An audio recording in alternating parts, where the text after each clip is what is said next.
آپ حضرات میں سے ہی کچھ حضرات کا یہ سوال تھا کہ جمعے کے اوپر کچھ توجہ ہونی چاہیے، تو آپ حضرات کو بتا دیں کہ جمعے کے اندر تقریباً 14 رکعتیں ہوتی ہیں۔ کتنی رکعتیں ہوتی ہیں؟ 14 رکعتیں ہوتی ہیں۔ اس میں پہلے 4 سنت مؤکدہ ہوتی ہیں، اور سنت مؤکدہ اس کو کہا جاتا ہے کہ آدمی اگر اس کو پڑھے تو ثواب ملتا ہے اور اگر چھوڑ دے تو گناہ ملتا ہے۔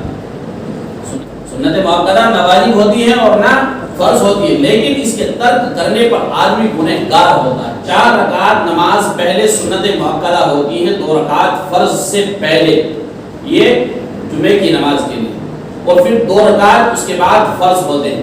یہ 4 اور 2 کتنے ہو گئی؟ 6 رکعتیں ہو گئی۔ اس کے بعد 4 رکعتیں پھر سنت مؤکدہ، اور پھر سنت مؤکدہ کے بعد 2 رکعت پھر سنت مؤکدہ۔ اس سنت مؤکدہ کے ہونے میں اختلاف ہے صاحب کا اور امام ابو حنیفہ رحمۃ اللہ علیہ کا، لیکن ان کو سنت مؤکدہ ہی مانا جائے۔ اس کے بعد 2 رکعت نفل، تو یہ قریباً کتنی ہو گئی؟ 14 رکعتیں ہو گئی۔ اور ہمارا مزاج کیا ہے کہ ہم جمعے کے دن صرف 2 فرض مانتے ہیں، 2 فرض پڑھے اور مسجد سے نکل گئے، ہمیں پرواہ ہی نہیں ہوتی ہے کہ ہم گنہگار ہو رہے ہیں، ہمارے اوپر گناہ آ رہا ہے، کیونکہ اگر ہم نے سنت مؤکدہ کو چھوڑ دیا تو ہمیں گناہ ملنا ہی ملنا ہے۔ کیا ہے؟ تو ہمیں گناہ ملے گا، اس لیے ہمیں چاہیے کہ سنت مؤکدہ پر خاص طور سے عمل کریں، کیونکہ آدمی گناہ کا مرتکب نہ ہو سکے۔ کیا نہ ہو سکے؟ گناہ کا مرتکب نہ ہو سکے۔ تو اس لیے ہمیں ضرورت اس چیز کی ہے کہ سنت مؤکدہ کو خاص طور پر بڑھا کریں۔ کیا بڑھا کریں؟ خاص طور پر، کیونکہ یہ کہنے میں کیا ہے؟ سنت ہے، لیکن ان کا ثواب ملتا ہے اور چھوڑنے پر کیا ملتا ہے؟ گناہ ملتا ہے۔ تو معلوم ہوا کہ کہنے کے لیے کیا ہے؟ سنت ہے، لیکن پڑھنے پر ثواب ملتا ہے اور چھوڑ دینے پر کیا ملتا ہے؟ گناہ ملتا ہے۔ تو اس لیے ہمیں چاہیے کہ 4 رکعت پہلے فرض نماز سے کیا پڑھیں؟ سنت مؤکدہ وہ بھی پڑھیں، پھر 2 رکعت فرض پڑھیں، اور پھر کیا کریں؟ 4 رکعت سنت مؤکدہ وہ پڑھیں، پھر 2 رکعت اور سنت مؤکدہ پڑھیں۔ اس کے بعد کیا ہے؟ 2 نوافل۔ کیا ہے؟ 2 نفل، کہ اگر آپ چاہیں، آپ کے پاس ٹائم ہے آپ پڑھ لیں، اور اگر آپ کے پاس ٹائم نہیں ہے تو نہ پڑھیں۔ جیسا کہ ہم نے رات بتایا کہ اگر آدمی کیا چھوڑ دیتا ہے؟ نفل چھوڑ دیتا ہے، تو پھر سنتوں کے چھوڑنے کی عادت ہو جاتی ہے، اور جب سنتوں کے چھوڑنے کی عادت ہو جاتی ہے تو پھر واجب کے چھوڑنے کی عادت ہو جاتی ہے، اور جب واجب کے چھوڑنے کی عادت ہو جاتی ہے تو پھر اس سے فرض کی توفیق بھی چھین لی جاتی ہے۔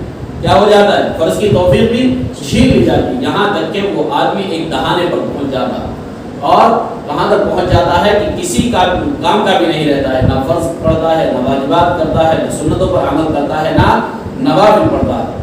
تو اس لیے عبادت کوئی بھی ہو اس کو چھوٹا نہیں سمجھنا چاہیے، ہر عبادت کو بڑی سمجھنی چاہیے، کیونکہ کل قیامت کے دن ہو سکتا ہے کوئی چھوٹی سے چھوٹی نیکی ہمارے کیا ہو جائے؟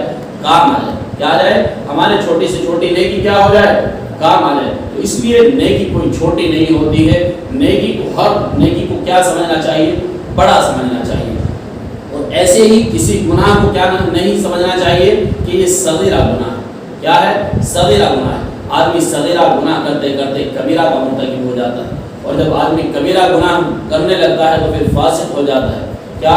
اور پھر آدمی کا ایسے دہانے پر پہنچ جاتا ہے کہ آدمی بڑے بڑے گناہوں میں ملوث ہو جاتا ہے، اور اس کو احساس تک نہیں ہوتا ہے کہ ہم کون سے گناہ کر رہے ہیں، معلوم ہی نہیں ہوتا ہے اسے کہ ہمیں یہ کرنا جائز ہے یا ناجائز ہے، یہ حرام ہے یا حرام ہے۔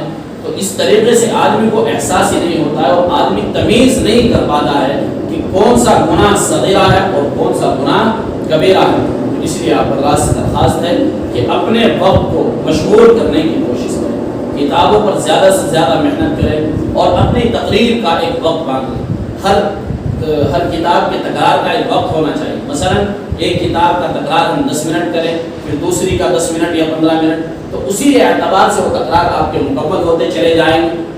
جب تکرار مکمل ہو جائے تو اس تکرار مکمل ہونے کے بعد تقریر کا 5 منٹ کا یا 10 منٹ کا آپ وقت باندھ لیں کہ اس کے بعد ہمیں تقریر یاد کرنی ہے 5 منٹ کی یا 10 منٹ کی، جو بھی آپ کے پاس کیا ہو وقت ہو، تو اس کی ایک ترتیب بنا لیں۔ ترتیب سے آدمی کے لیے کام آسان ہو جاتا ہے، مشکل نہیں رہتا ہے، لیکن جب کام بے ترتیبہ ہوتا ہے تو اس سے پریشانیوں کا سامنا کرنا پڑتا ہے۔ اللہ تبارک و تعالی ہمیں تمام کام ترتیب کے ساتھ کرنے کی توفیق عطا فرمائے۔ اللہ تبارک و تعالیٰ کہنے سننے سے زیادہ عمل کی توفیق عطا فرمائے. وآخر دعوانا